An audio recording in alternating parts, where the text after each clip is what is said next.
নিত্যপণ্যের বাজার দর জানাতে চট্টগ্রাম থেকে একেএম নাজিম, নড়াইল থেকে শরীফুল ইসলাম ও নোয়াখালী থেকে যুক্ত হচ্ছেন সহকর্মী মাওলা সুজন। প্রথমেই যাচ্ছি নড়াইলে শরীফুল ইসলামের কাছে।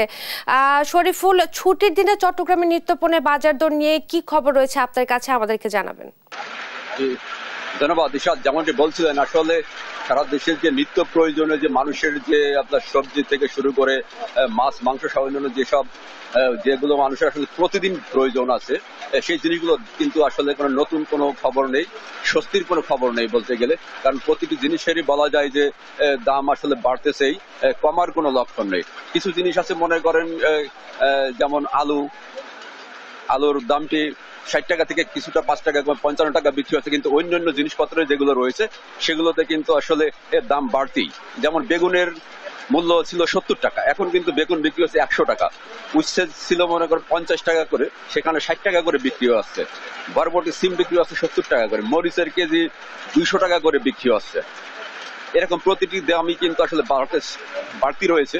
5 থেকে 10 টাকা, কোথাও কোথাও 30 টাকা পর্যন্ত প্রতি কেজিতে বৃদ্ধি পেয়েছে। যেমন পেঁয়াজের দাম 110 টাকা থেকে শুরু করে এখন কিন্তু বৃদ্ধি পেয়ে 120 টাকা পর্যন্ত বিক্রি হচ্ছে। দেশি রসুন বিক্রি হচ্ছে আপনার 240 টাকা করে, এবং চায়না যে রসুনটি রয়েছে সেটি বিক্রি হচ্ছে 220 টাকা করে পর্যন্ত বিক্রি হচ্ছে। এরকম প্রতিটি দ্রব্যমূল্যের কিন্তু আসলে দাম বৃদ্ধি পেয়েই যাচ্ছে প্রতিনিয়তই। সেক্ষেত্রে গরুর মাংসটা কিছুটা স্বস্তি রয়েছে, সেক্ষেত্রে 700 টাকা করে বিক্রি হচ্ছে। খাসির মাংস স্থিতিশীলই আছে, 1000 টাকা করে বিক্রি হচ্ছে। পোল্ট্রি মুরগি বিক্রি হচ্ছে 165 টাকা করে কেজি, সোনালী 230 টাকা করে।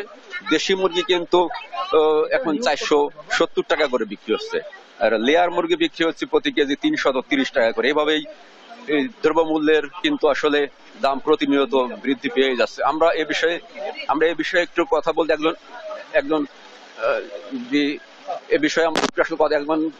ক্রেতার সঙ্গে একটু কথা বলে। আসলে নিত্যপণ্য দাম একটু বাড়তি, সবকিছুর দাম একটু বাড়তেই আছে। মাছের দামও মোটামুটি খারাপ না, কিন্তু সবজির দাম এই বৃষ্টির কারণে একটু বেড়ে গেছে।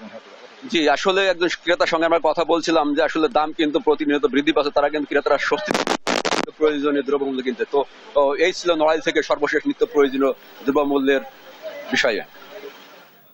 ধন্যবাদ আপনাকে। নিত্যপণ্যের বাজার দর জানতে চলে যাব নোয়াখালী মাওলা সুজনের কাছে। সুজন, নিত্যপণ্যের বাজার দর কেমন দেখছেন? দাম কমেছে নাকি বেড়েছে, বিস্তারিত জানাবেন।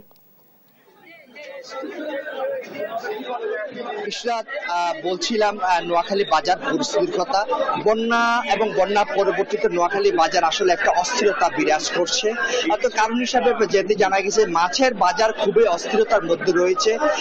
কারণ হিসাবে মাছ ব্যবসায়ীরা বলছে নোয়াখালীর যে স্থানীয় বাজারে যে মাছ আছে, যেটি মাছের ঘেরগুলো, মাছের খামারগুলো সম্পূর্ণ পানিতে তলিয়ে যাওয়ায় এবং মাছগুলো ভেসে যাওয়ায় আসলে একটি যে মাছের বাজারে একটা সংকুলান রয়েছে। স্থানীয়ভাবে পর্যাপ্ত মাছ না থাকায় এবং যশোর, সাতক্ষীরা সহ অন্যান্য জেলা থেকে যেসব মাছ আসার কথা সেসব মাছ না আসায় বাজারে মাছের একটি যে সংকট রয়েছে বলে তারা বলছেন। কিন্তু ক্রেতারা বলছেন যে বাজারে পর্যাপ্ত মাছ থাকার কারণেও কিন্তু বিক্রেতারা মাছের দাম অতিরিক্ত রাখছেন।